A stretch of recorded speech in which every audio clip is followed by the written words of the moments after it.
G'day and welcome to David Joshua Forward Live. This is episode 27. On today's show, we're talking about the Canon R5C that I have here in front of me. And we're going to look about the EF to RF transition that I'm still going through, what the R5C means as a hybrid.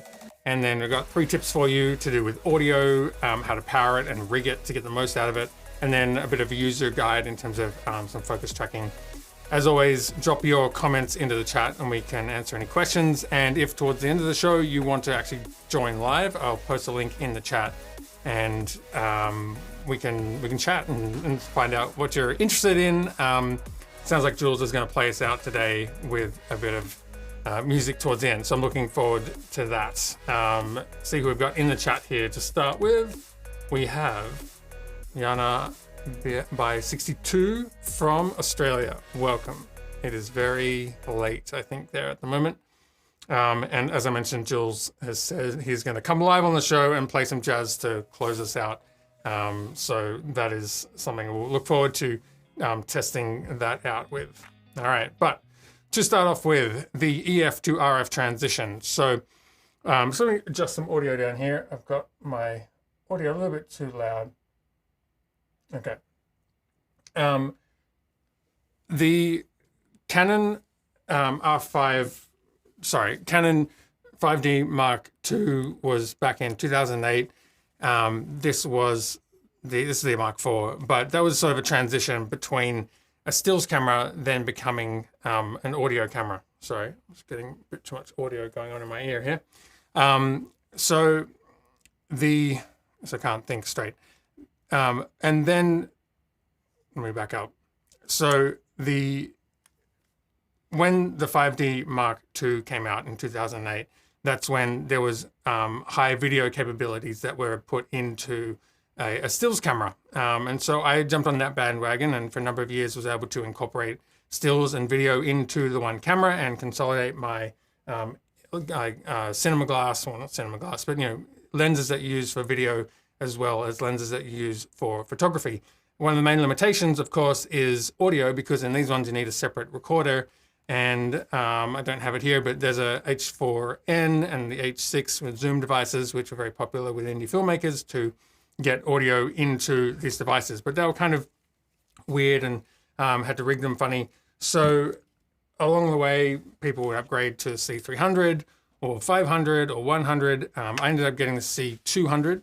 And this is obviously a much better body for shooting, and it's got a hand grip and very good for dock work, some commercial stuff. The raw capability made it good for color grading and that kind of stuff, but it is quite data intensive for 4K compared to what you can get out of the R5C now. So that brings us to the Canon R5C, which is this one.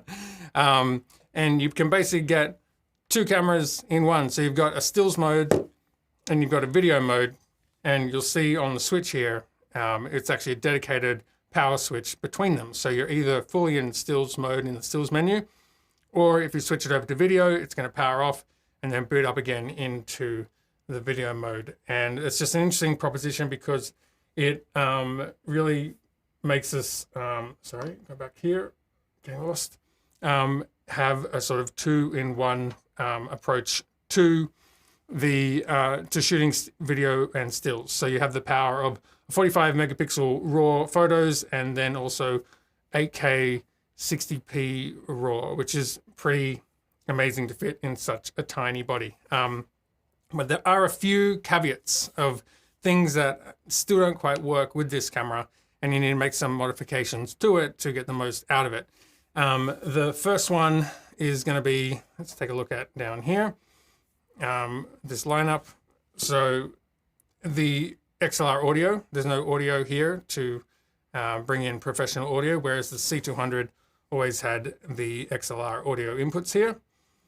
And then the other one is power. Again, on the C200, you've got, you can take some big batteries here. So you could power off for hours with a BPA 60 battery. And whereas these R5C uses the older LPE 6NH they're up to now, and it just doesn't have the capacity to run the cinema menu in the way that it needs to and it is going to burn through that. So we're going to take a look at the Tascam audio adapter, which I picked up recently. I think they're difficult to get at the moment because they're quite sort of out of stock. But this is something that will add audio capability to the R5C. And the advantage of that is that I can use it as a stills camera. So I've got a battery grip and very easy to plug that in and do my stills shooting. Or if I have a day where I'm shooting video, then I can take off the battery grip and I can put on an audio adapter if I just want to get something simple like, like an interview or something like that. All right, so let's take a look here at the Tascam, it's got a weird name, CA-XLR2d. This is the Canon version. They do make this in a Fujifilm and Nikon version, as well as a sort of just generic one. But this bottom part will actually unscrew, and you can replace it with just like a cold shoe adapter, and then use, instead of a headphone out, you could use a line out to go into any camera. So you can actually use this with any DSLR camera. The advantage of this for the Canon one specifically is that if I take off this little safety thing here, then you'll see you've got a hot shoe. So these pins are actually connecting directly into the pins on the R5C. I think this is also the same for, I think, the R7 and the R3 and one or two other Canon ones. And so when you plug this in, it's just like putting on a flash, and it'll go straight on. It'll click in, does a pretty good job of that.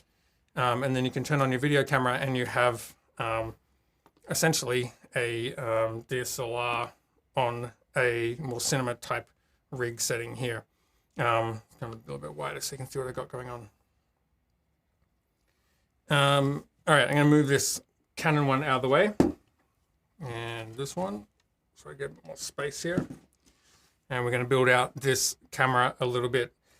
Now, one of the things that I find a bit weird about this Tascam device is that it doesn't actually, there's no indication that it is plugged into your camera other than it'll have audio coming in. So at the moment you can see down here I have no audio meters, and whereas if I was to unplug this, see if I can, all right, and now it is switched over and the internal mic is picking up my audio there.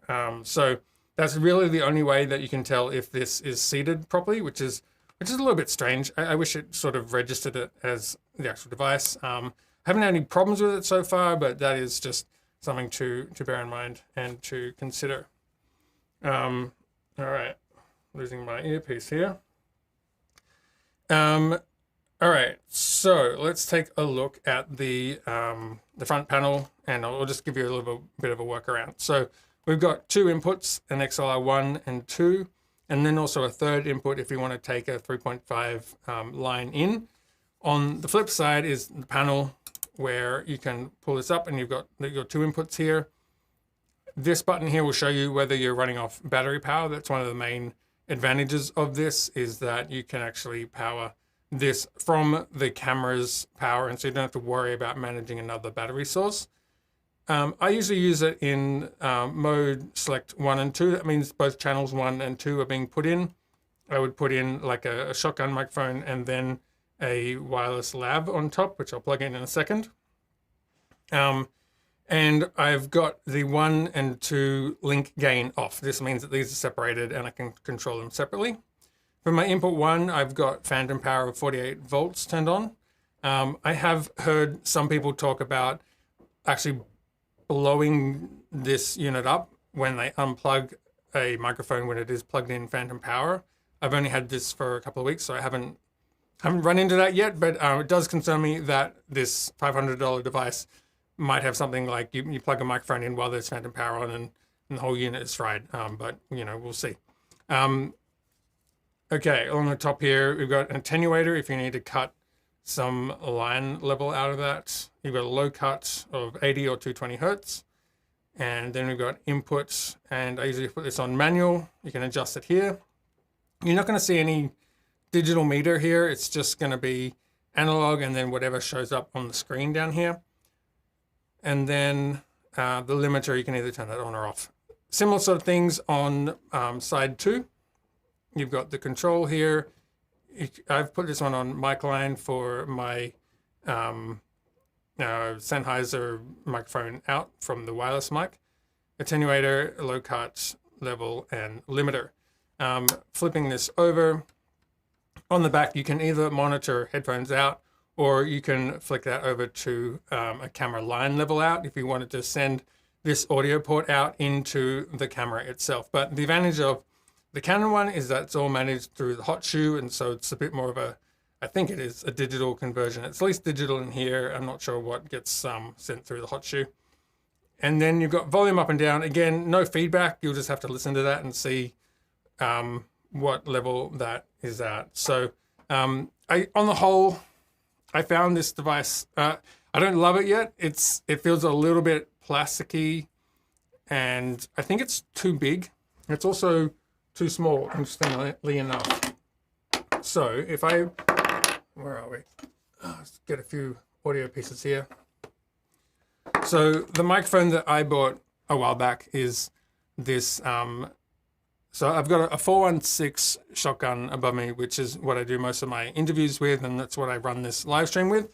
But I also wanted a microphone that was short but good quality, so that I could put that on the camera, and also something that I could pull off the camera and do like a 2 microphone setup if I need that kind of thing. So what I've got here is this Tascam CSE microphone, which is probably only about 8 inches. So that's pretty good for fitting into here. This actually just slides straight in here. So it's not a super, it's a fairly big hole in this one. And then I've got this little XLR adapter, which is probably about 40 bucks. So they're not cheap for this, but it does make a very low profile, lightweight connector to plug this one in. And then I can put this one into my XLR1. I can get this around. All right, there we go. Okay, so now I have a shotgun on the camera, and if I wanted to, I could do a kind of run and gun scenario where I've just got this plugged in, and that's all I do there. But if I also want to get a wireless microphone on, there is a cold shoe on top here. Interestingly, what I was saying about this, overall, I feel like this is bigger than it needs to be. I feel like it could probably be half the size. I'm also disappointed that you can't put a top handle on it with this thing on, because this is going to be occupying that space. I think the Sony FX3 has a handle that I haven't used but looks good, because it has like the hot shoe is built into the handle, so you can hold from the top, and then there's XLR outputs or inputs on the end of the handle. So, you know, a little bit finicky about this, but it does the job. It gets the job there done. All right, so where this becomes too small is that the position of this microphone here means that when I try and slide this on, it doesn't, there's not enough room there, and I can't go that way, and I can't go that way. So to mount this one, I actually have to put this on back to front and slide that. Where are we? Make sure you can see that. Slide that down there and lock that in. So I get this kind of weird forwards and backwards thing going on. But again, it does the job. Okay, so once I've got all that on, I can slide this on, and it goes on very easily. So what I do like about this is it's very easy to get on and off, very easy. And once it's in, it feels locked in solid. So I don't have any concerns about it not like falling off or that kind of stuff. I wouldn't pick it up by this. I think, you know, you probably need to put your microphone, that's all the weight that you put on it. It's not that robust. I think if it got thrown around a bit, it would probably be, you know, a little bit of a problem. You can see on my audio meter down here that I now have a line level coming in on my shotgun microphone here, nothing on the lav mic because I don't have that turned on. So that is and then to monitor that, I would actually take the headphone out from the actual camera rather than the Tascam, just because you're further down the stream, and then you can make sure that you're actually hearing what is being recorded. So you're not listening to something on a Tascam level, but then it's not being recorded properly in the camera. But that is the audio scenario where it kind of gets professional XLR audio into the camera. And one of the best things is that it is, as you can see here, it is powered by the camera itself. So it doesn't need to have any more battery power management. It does take a bit of power, so you can't, try to remember exactly, you can't run this and shoot a K60 RAW because I think it would take too much power. But as long as you're just shooting like MP4 and that kind of stuff, which for most interview stuff is probably what I'm going to shoot with anyway, and that works out pretty well. All right. So that is the audio part of this, but then let's go to the power and the rigging part of this, because there's a couple of things in terms of the way that I use this camera that can help for just managing the power. So I'm going to take off this audio just because if I'm doing something like a gimbal work, I'm not going to have that device on. Move this one over here. A few too many things on the desk. And we'll bring up the DJI RS2, or the RS3 is very similar. Now, one of the main things that I have here is the this ZTE USB-C to LPE6 adapter. It's probably, I think it's around about $30 on Amazon, and it takes power from the DJI battery down here and puts it out of the USB-C port and converts it into an LPE6 battery for the camera. Now, again, you can't shoot AK60 RAW on this, but if you're shooting in one of the MP4 formats or the MXF format, then this will be fine. And for a lot of stuff that does the piece. All right, so let's take this off, and I'm gonna have a look at my overhead shot here. So I've disconnected my power here, and I'm just going to turn this off. This is closing down, and we're going to pop a battery out, and we're going to put in the dummy battery. Actually, I'm going to pop this down a bit first, and push that one in and coming out. Okay, so actually I should say what I do have a small rig cage, and there's times where I would use it to rig it, particularly if I want to put a top handle on.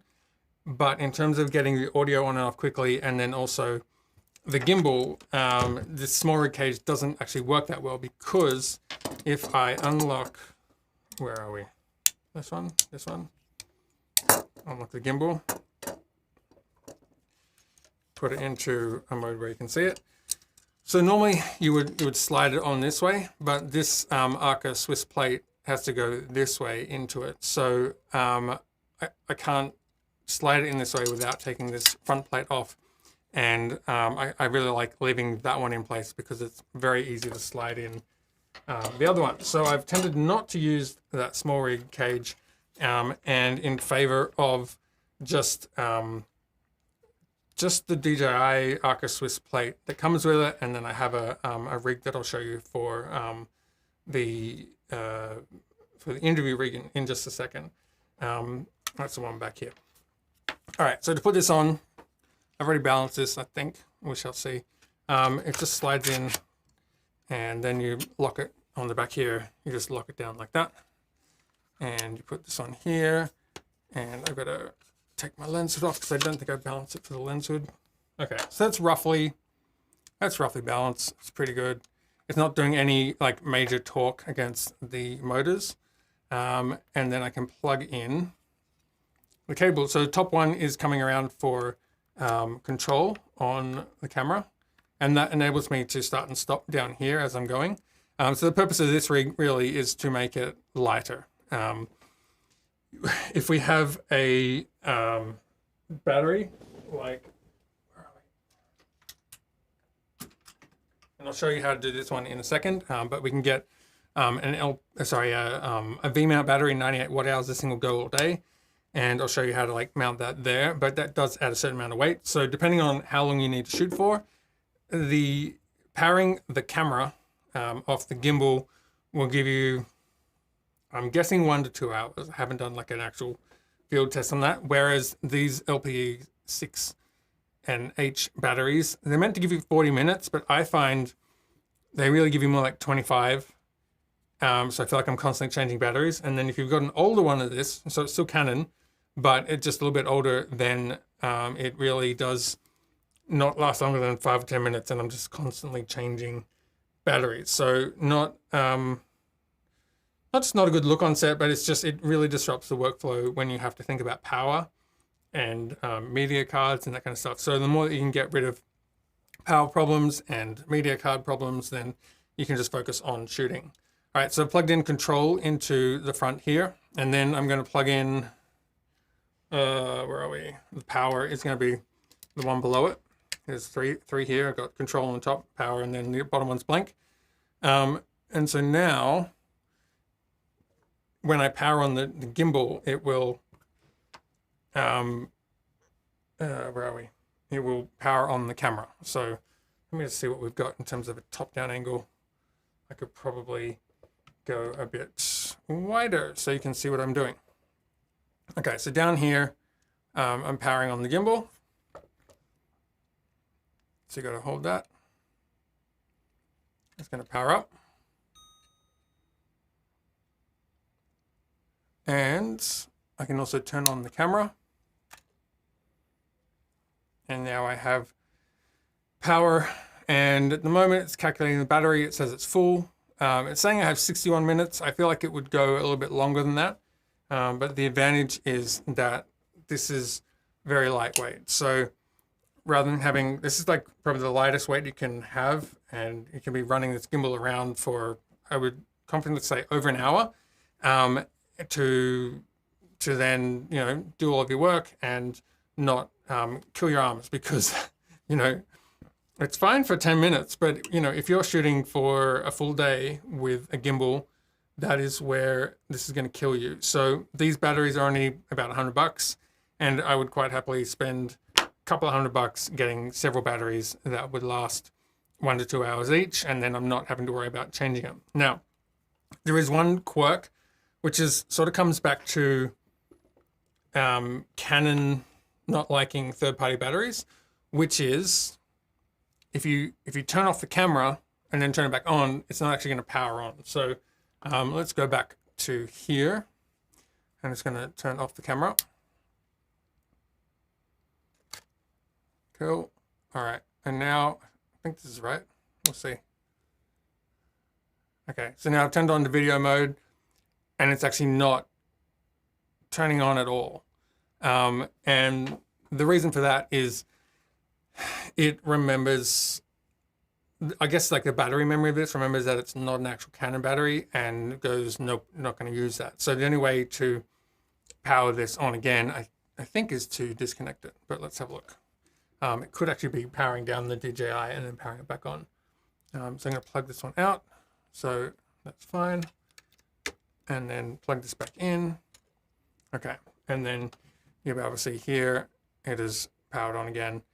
And so it's got up and running. But that is a quirk, because if you're not aware of that and you're on set and you've, you know, turned off your camera for a bit to save some battery, and then you go to turn it on and it doesn't work, and you're like, what's going on?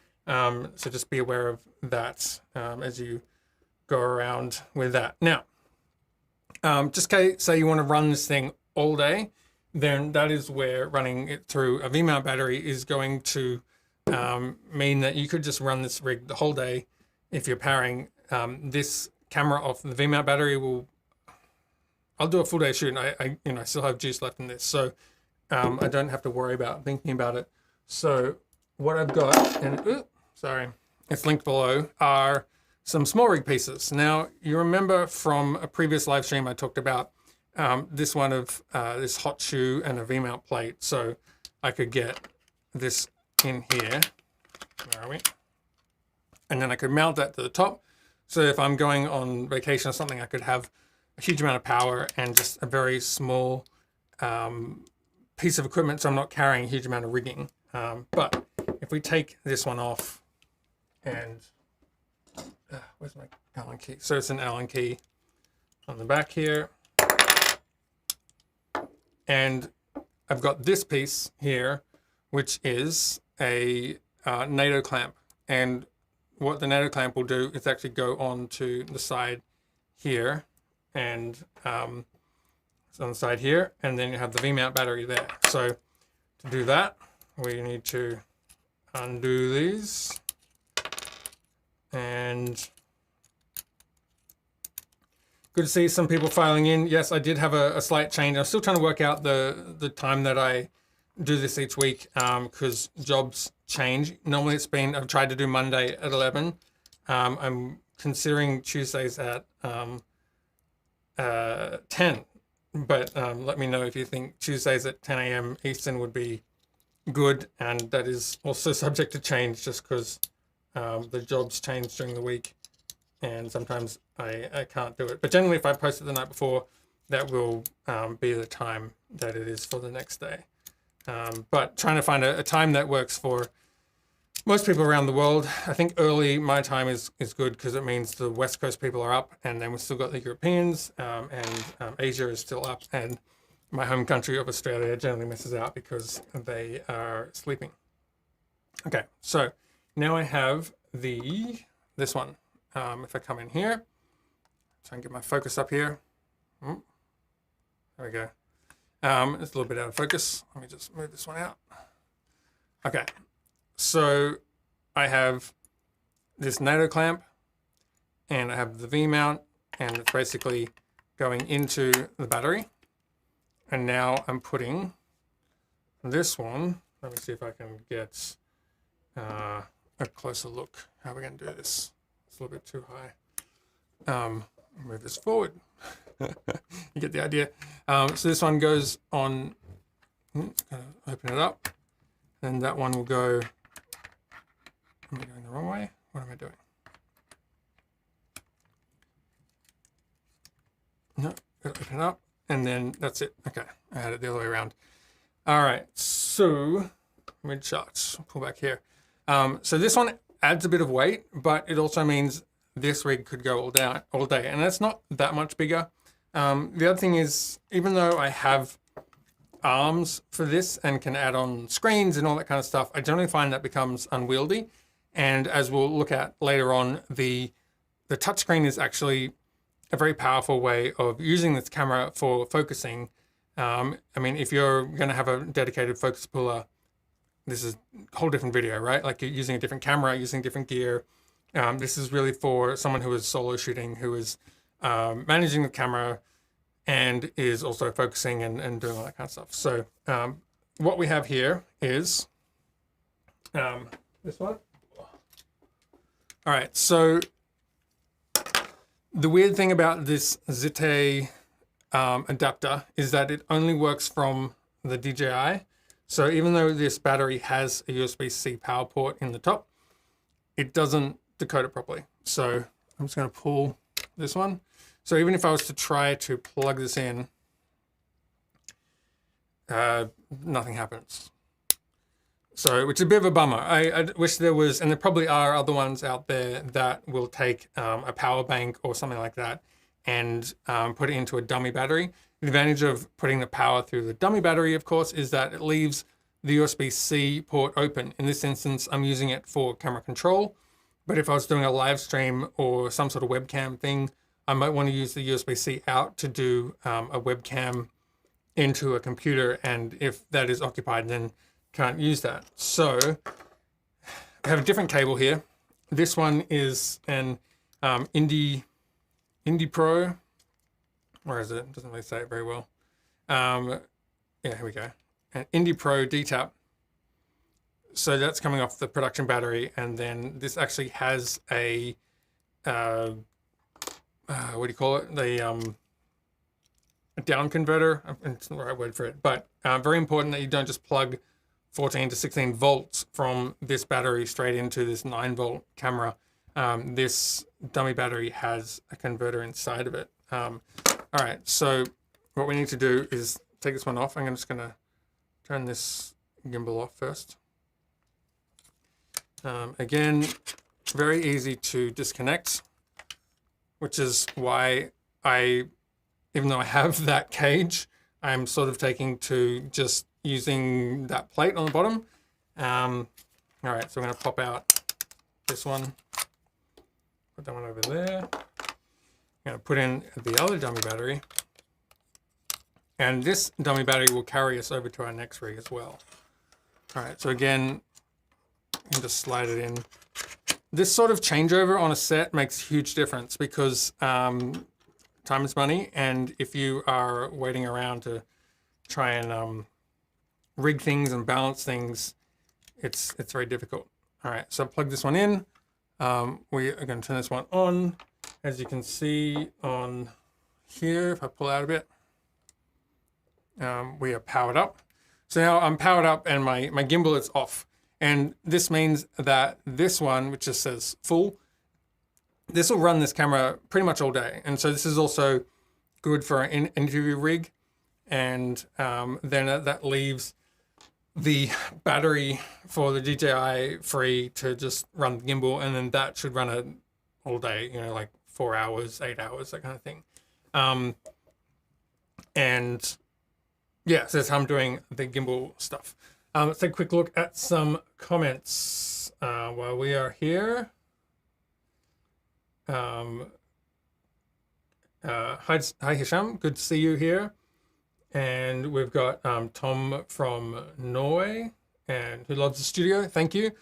Same studio, it's a different angle. I've just turned this desk around front on. When I have it on the other angle, it's a little bit better for shooting on the backdrop during the week if I need to shoot portraits or that kind of stuff. And this means the desk is to the side. And then I have my live streaming rig sort of to the side. But when the desk is here, it kind of occupies more of the space in the room and there's less of a passageway around it. But I feel like it makes for a better shot because I'm sort of looking more square on at you guys. We've got Soul TV from Chicago. We've got John in England. Gimbals Amaze Eric, and they do for me as well. I remember in 2013 trying to build my own one, and it was a project that just never went anywhere. And yes, go to web mentioned live timing's changed. And where are we? Eric says 10 a.m. is good. He'll show up whenever. Good to have his support. Thank you. And this was getting down to Eric has a question, which is, so V-mount batteries generally have a D-tap output. Yeah, so they do, which is a good point. I'll just go into this V-mount battery here. And if we can get into a close-up, we'll take a look.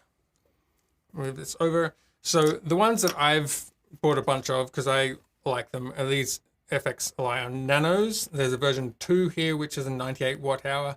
There's a version 1 that will effectively halve this size and weight, which is not bad if you want to put that on a camera. Excuse me. And then on the front here, you can tap this to see the charge left on it and what usage is coming out of the USB-C ports. Now, along the top, you can have USB-A out if you want to do some like 5-volt charging for your phone. There's a 5-volt in, which you can charge from, which is the older USB micro input, but I don't use that because, I mean, it's maybe good as a legacy port there, but really the winning factor here is the USB-C port means that you can plug in any like Apple charger or that kind of stuff to the port. And you can charge this battery via, I don't have any on me, but just via USB-C. And it also means you can do USB-C out to run the camera. So I could give me a second here. I could have this battery just running via a USB-C cable and put this on the ground if I'm doing an interview and it's on a tripod and just like plug that in via the USB-C port, so it's very simple in that regard. V-mount on the back. The pins here are for actual like plugging that into a plate, and that will send power out to a distributed plate. And then most of these batteries, this one included, will have a D-tap port, which is what we're referring to here. And then this little plug will plug in there to send the power. So that also means on a rig, I can power this camera via the D-tap out and then run some else power out through the USB-C, or the other way around. I could power the camera via this, and then if I have like a Teradek D-tap or something like that, I could run that out through there. So it just gives a couple of options in terms of pairing, but great question for how to do that. All right. John says, we purchased the tilter ring for our RS2 with the attachments for V-mount and mics and monitors, and that gimbal solo is very tiring after 15 to 20 minutes unless you're a regular at your local gym. Yes, and I'm not a regular at our local gym. And so that's where this I will use for a full day, and I'll be tired at the end of it, but I can get it done. This adds, over 8 hours. This will add a lot of weight, but it also means I just don't have to think about the camera. I know the camera's always on, ready to get the shot, and I can just focus on directing and talking to the client and that kind of thing, rather than being like, hang on a second, it's got to go do a battery change. So, all right. So the next part of the power rigging section of what I wanted to present to you today is if you're doing an interview. So that sort of brings us from the gimbal over to a tripod, which I have over here. So again, it's super easy to just release this back plate, push the pin, and it slides off. And then we're clear. And I can put this whole thing aside. Just gonna take the battery off. All right, so we've gotten rid of the gimbal. We have our power brick still, and then we want to look at how we're going to do an interview, for example. So if I bring this fellow over, we have, hopefully this is good. So we just have a tripod, and I have a small rig base plate here, which is has an Arca Swiss plate on it. And that means I can, with the same base plate here, just slide that. Didn't measure this. I just threw that matte box on the front, so it's going to be not the right length. But I can slide this on and then lock this down. The matte box was more for just show and tell, just to show that if you've got rods, you can add things to the front, and you can also add things to the back. So here I have a tilter V-mount plate. I quite liked this one because there is a smaller version of this, but this one you can actually, so I can mount it flat, and I can also mount it upright. So if I wanted to plug this one in, the way I've got it rigged at the moment is kind of, so like I could do it underneath. So just so I've got clear access to this screen, which we're going to get into the focusing of this in a second. And then we can put on our audio. This is literally how fast audio. So that's what's good about this. Now I have, I can do an interview rig. There's two releases. You've got a audio release and you've got the base plate release, and you've gone from gimbal to interview, and then you can go back to the way.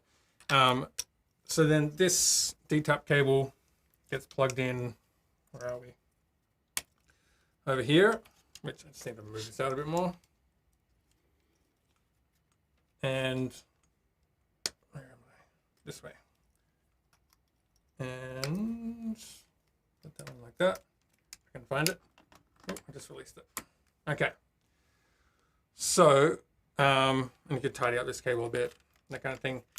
Again, I now have battery power that is going to run all day, or if I wanted to, I could rig this battery up here so it's a bit more sort of compact.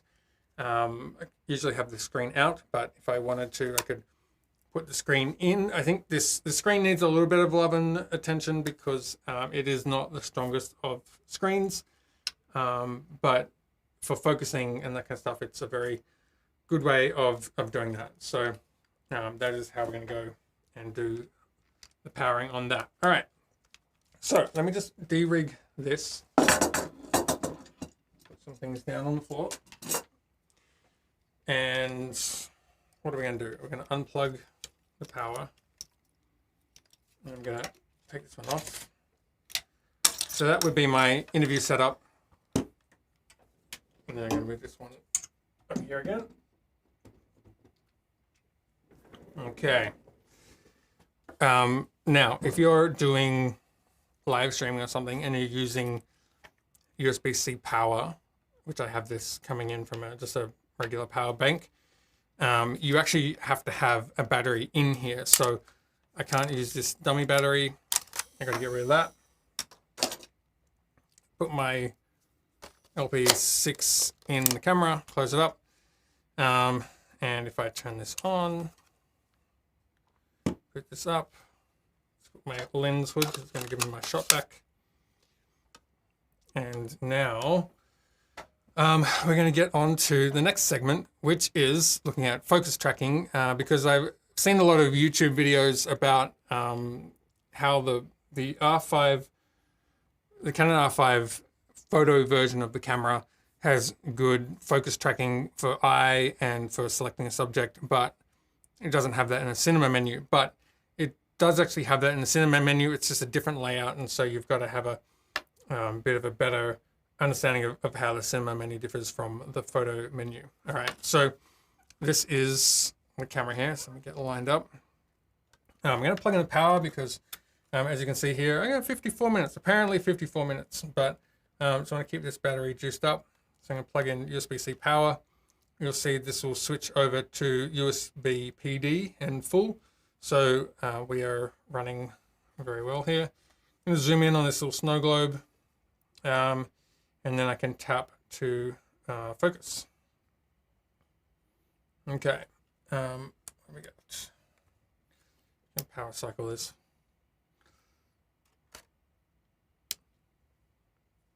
Power it back on. Okay.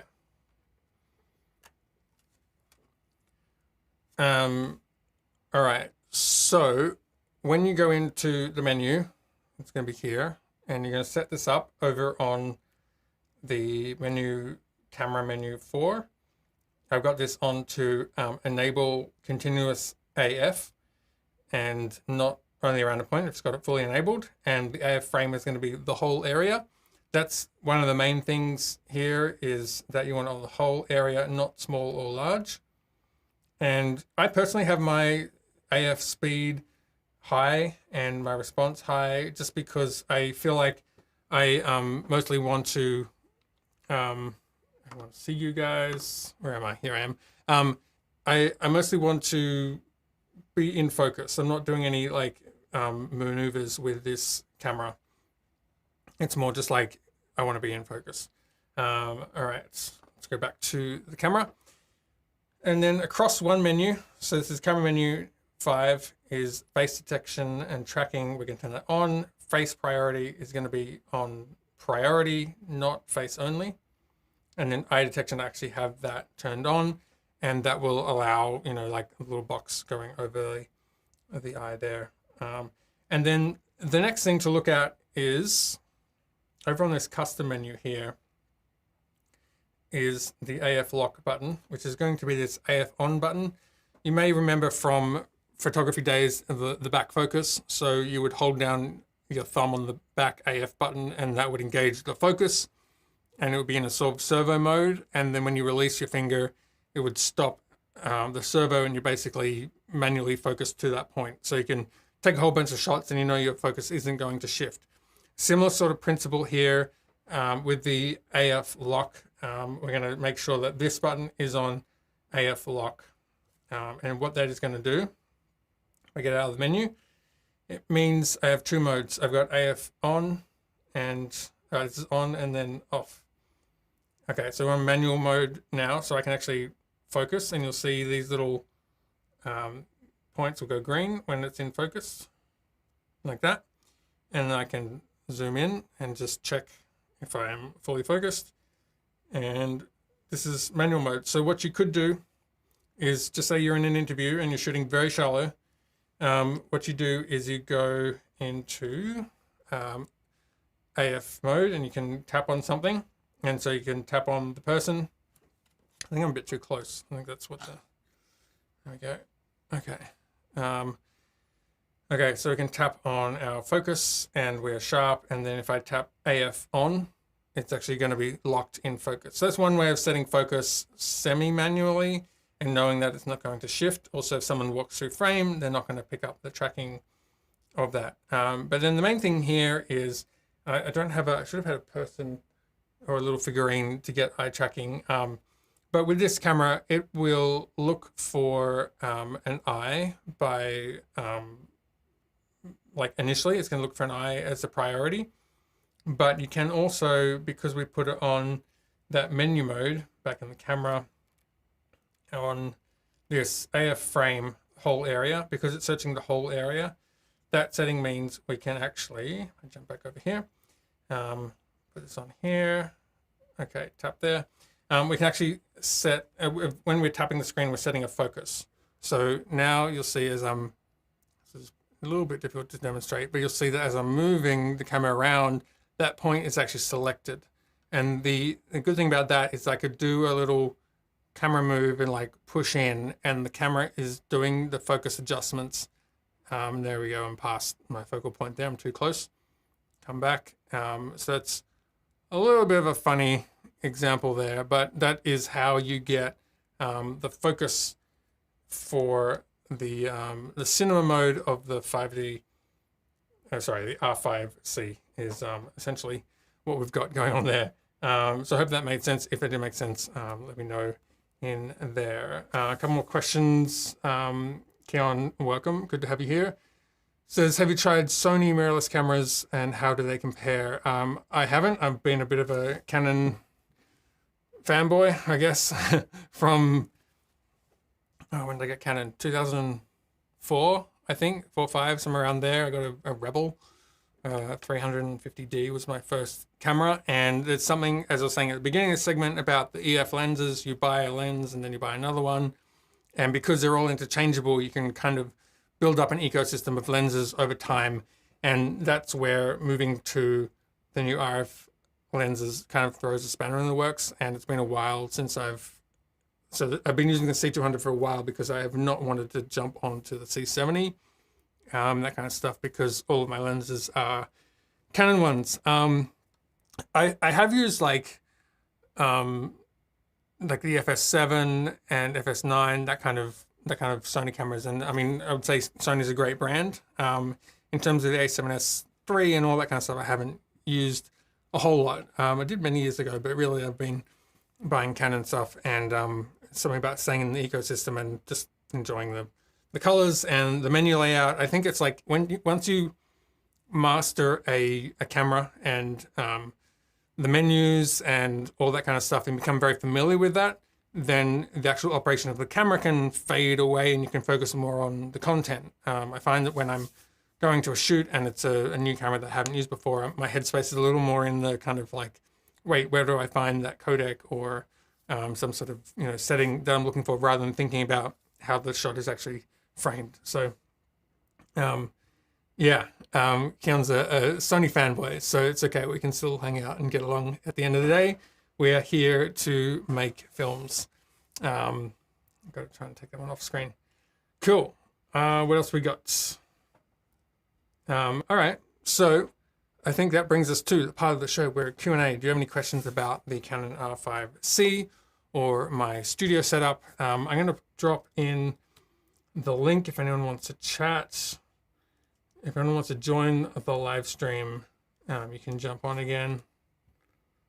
And Jules is going to play us out as well. So looking forward to doing that, because I haven't re-rigged the end of my show. It's going to be playing VLC music. So I need to maybe I'll quit that. Quit VLC or something so Jules can play us out. But yeah, if you want to join the chat, there's a link in the YouTube comments, and you can go on there and basically like joining a Google Hangout or that kind of thing. You need your webcam on, audio, and make sure you have headphones in so that audio is not looping back around. And let's VLC something so Jules can play us out. But yeah, if you Facebook and no one want to join the chat, there's a link in the YouTube comments, and you can go on there and basically like joining a hangout or that. This is a comment for headphones in so that audio's not flipping back around. So this is a bug, I think, in the YoloBox, and so we are going to go to the YoloBox over here. Audio is coming back through Amy, and I think it's coming through Jules, who's just signed in here. You'll see on the YoloBox I put in AFV, and my HDMI 1 is actually my program audio, which is what you should be hearing me on, and his guest audio is off, and yet I'm still hearing him. And also when you go to where is the chat, I have mute guest audio on by default, so that is enabled, and yet I'm still hearing his audio through. I think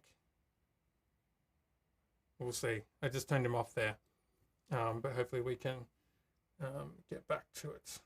All right, I'm going to put my earpiece in, and we will bring him in. How are you doing, Jules? Let me make sure this is in. Ah, there he is.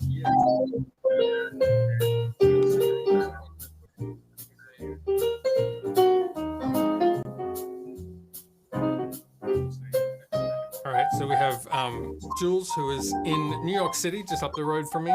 He was on the stream last week, and he is a musician as well as a live streamer.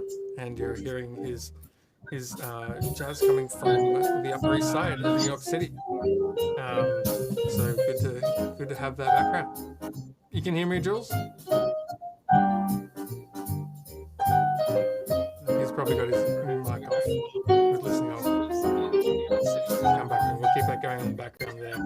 If anyone else wants to jump on, feel free to do that.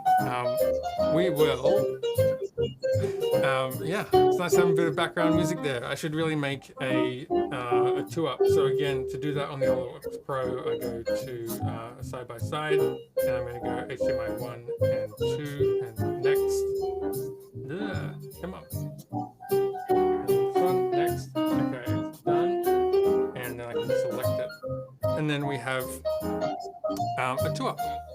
So we can watch and play while we chat and do some comments. You can hear me good? Okay, we'll work on the audio monitoring. But it just sounds great. Yeah, and as Eric says, let me have a look here.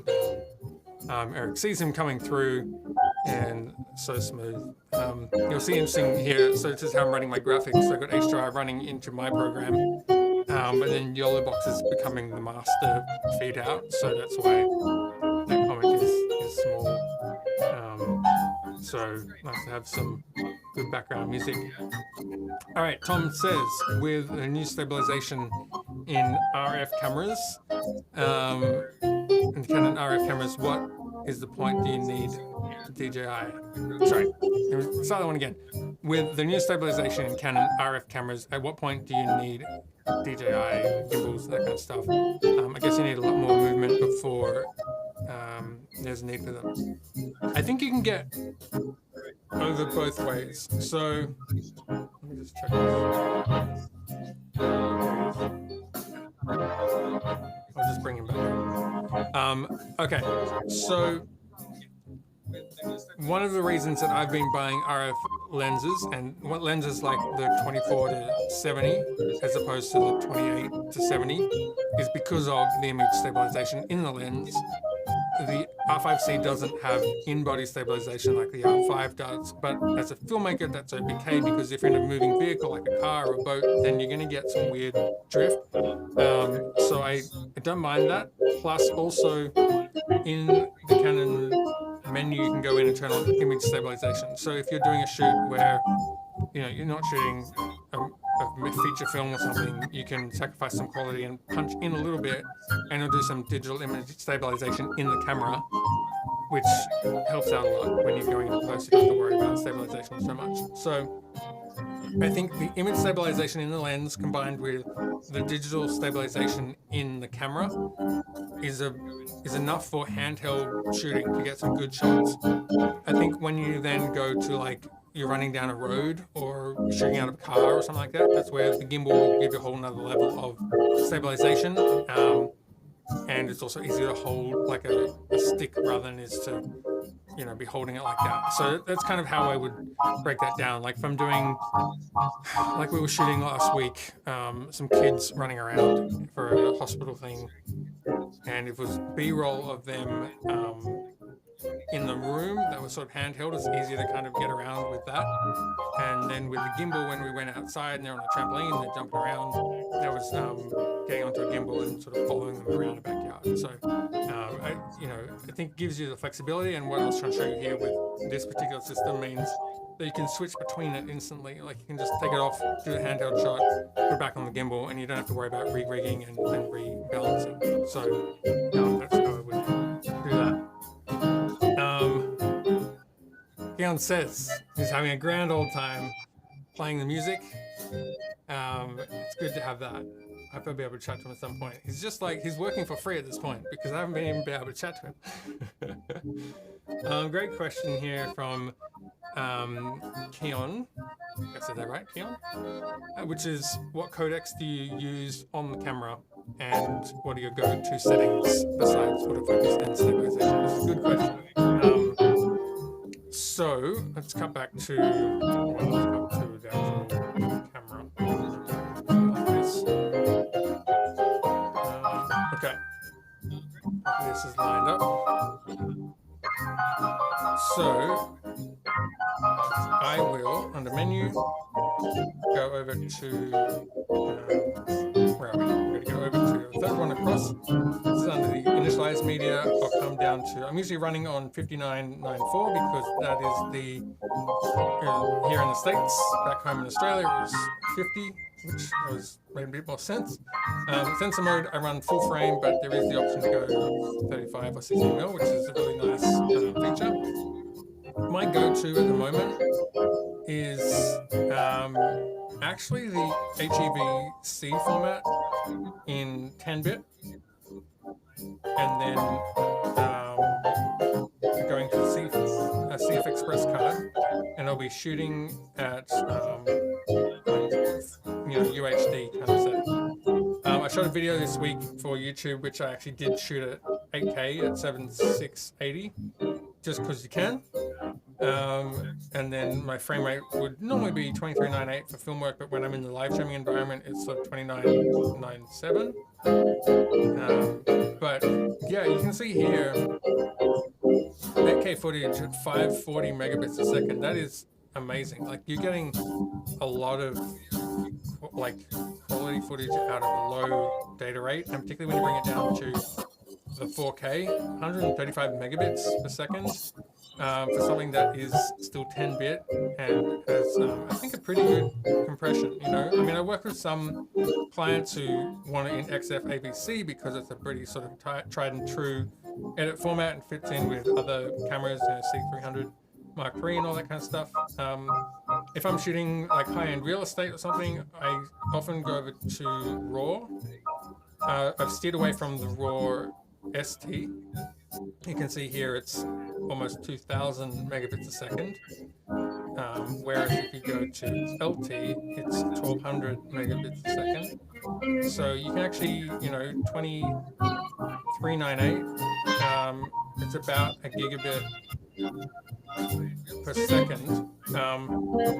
To put that in contrast, the Canon C200 would shoot at the same data rate, 4K RAW.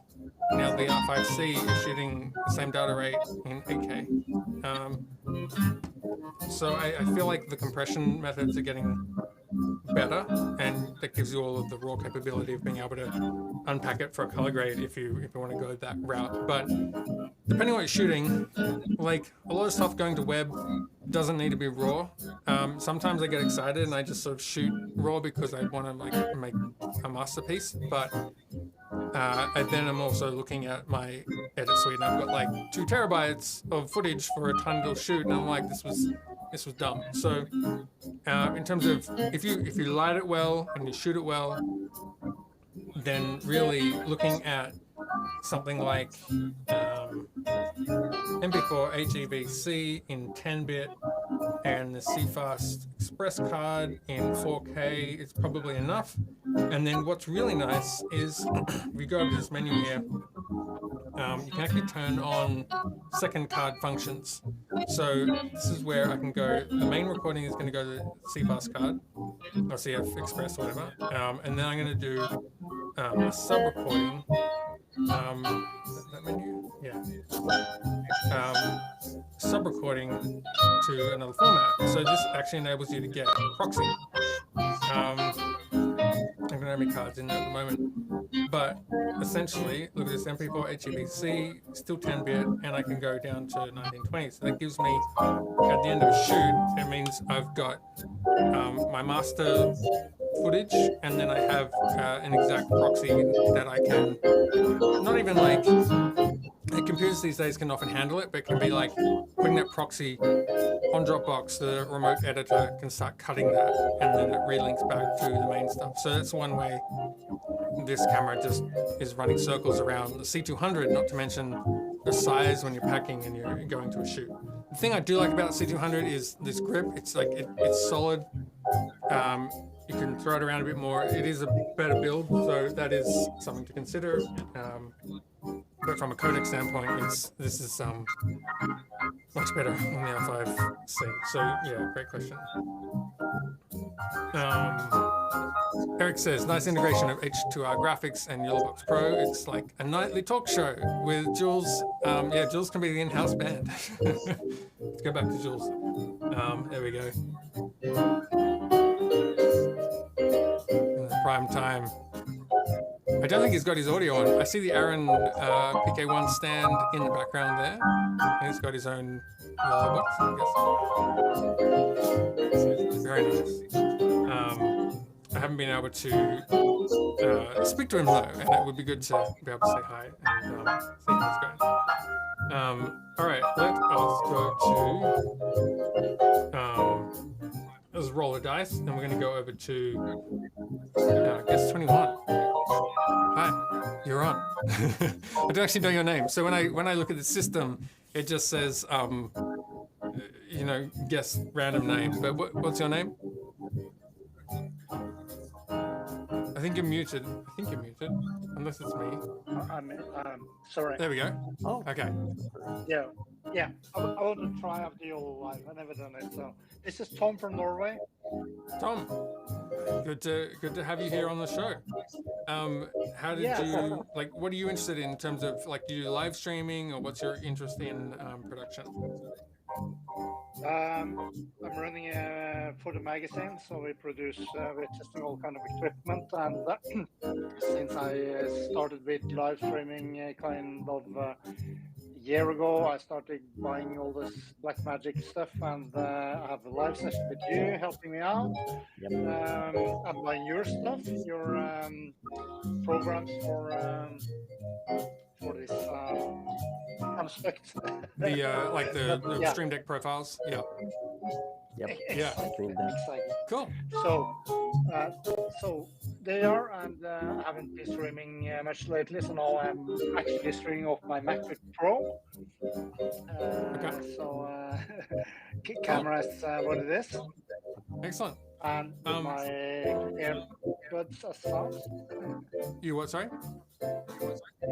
And with my earbuds as microphone, and limitations. Good. Yeah, I think that works well. I think one of the challenges here is when you're sort of rolling a dice and random people come in, is if they have audio on in the background, it can be looping through and added to additional delays. Like I always have enough problems, even in my own ear, of hearing the delay just locally. It just gets kind of up in my head.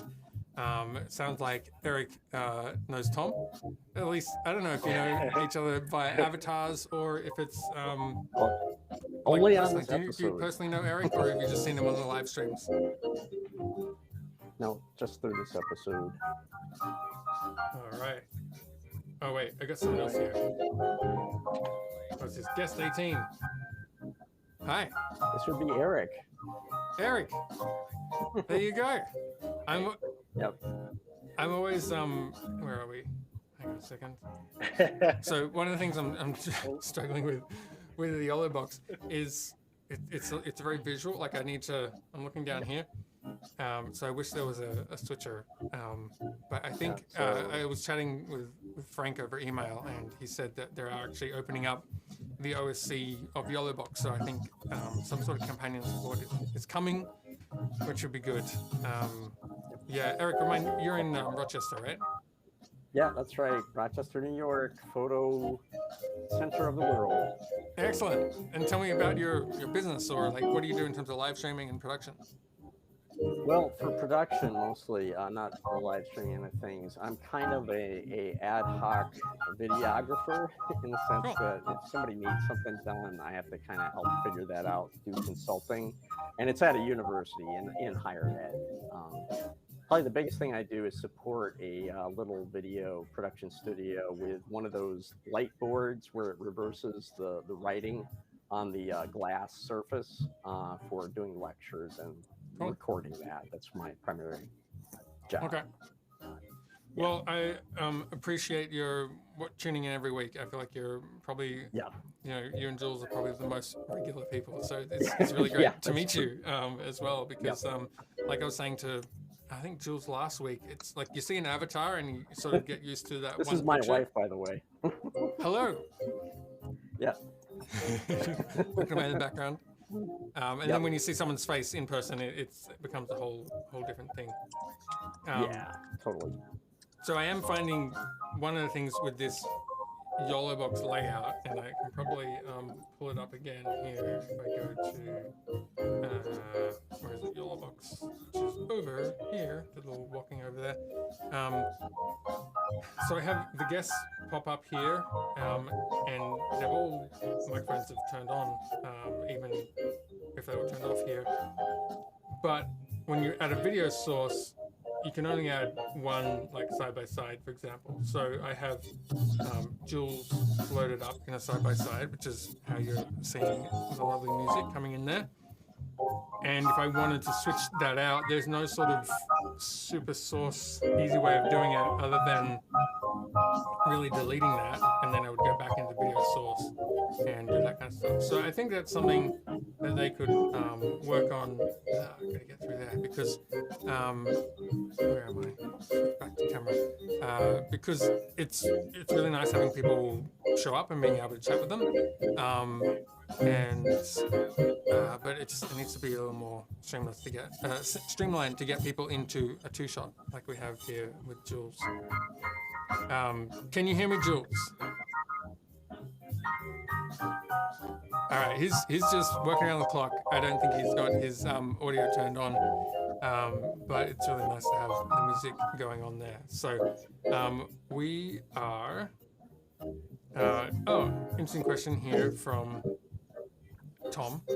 He says it's interesting to see the lag between the YOLO Live page and YouTube. Yeah, so I've got my YouTube, I think, YOLO's set up parameters. It's just on normal latency.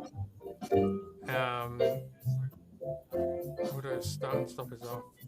So it is probably 10 to 15 seconds, I would think, between it being streamed out and then going, appearing on YouTube.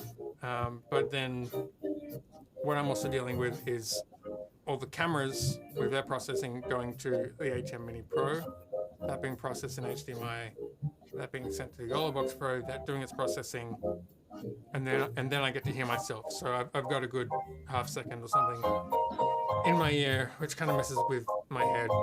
That's what was going on at the start of the show when I was like trying to hold up a camera and be like, and then I totally lost my train of thought because of the audio in my ear. So it is a very real problem when you're trying to monitor the audio in a live stream to make sure that you're hearing it, that it's the right volume, and that you can sort of hear your self back as a sort of confidence monitor, but not on a delay. So, all right. Eric says another great example of guest feature management on YoloBox Pro needs a Stream Deck. It does, and I feel like as they add on features, it becomes more of like so StreamYard type thing. And I haven't really used StreamYard, but I would imagine when you're on a computer, it's a bit more, there's more things you can play around with a mouse and a keyboard, as opposed to touching things on an Android device. Eric says there's definitely some latency from the guest stream on YoloBox Pro versus the YouTube stream, 15 to 20 seconds. Yeah, there shouldn't be on the, it should be pretty quick in terms of the actual chat between like me and Eric, I'm guessing. But that's the sort of thing where if a guest has their audio on in the background, you start hearing your own voice of something you said 20 seconds ago, and you're like, hang on a second, where are we up to? Cool. All right. Well, I'm going to quit VLC so that my music doesn't play, because we have Jules to play us out on today's show. And thank you, Jules, if you watch us back at the end. I appreciate the tunes and you just like volunteering to rock up and play us out at the end of the show. So that's really cool. I do have, so the way that I'm set up here is I have a sort of a bunch of cues that play, and so I'm now up to the cue that says end the show, and so that would cut this music and put VLC over the top. But I think I've done this right, so we can wrap up the show and say that if you want to see any more of today, what I was talking about with the Canon R5C, this is the web address to go to davejoshua.com/production/Canon-R5C. Hope you enjoyed that. Tom found it to be a very useful demo. Thank you, Tom. Thanks for joining. Thanks for joining in. Hope you have a great week, and I will endeavor to see you back here next week at 10 a.m. We shall see how we go with my scheduling and jobs and things that are going on, but that is what I'm thinking. If you have any comments in terms of what the best time zone is, or like day of the week, I guess, it's probably going to be in the morning for me, but day of the week, I'm open to that. Otherwise, thank you, and I'll see you in the next episode. Bye.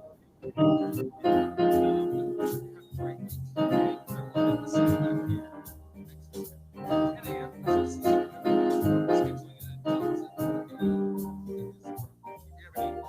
terms of what the best time zone is,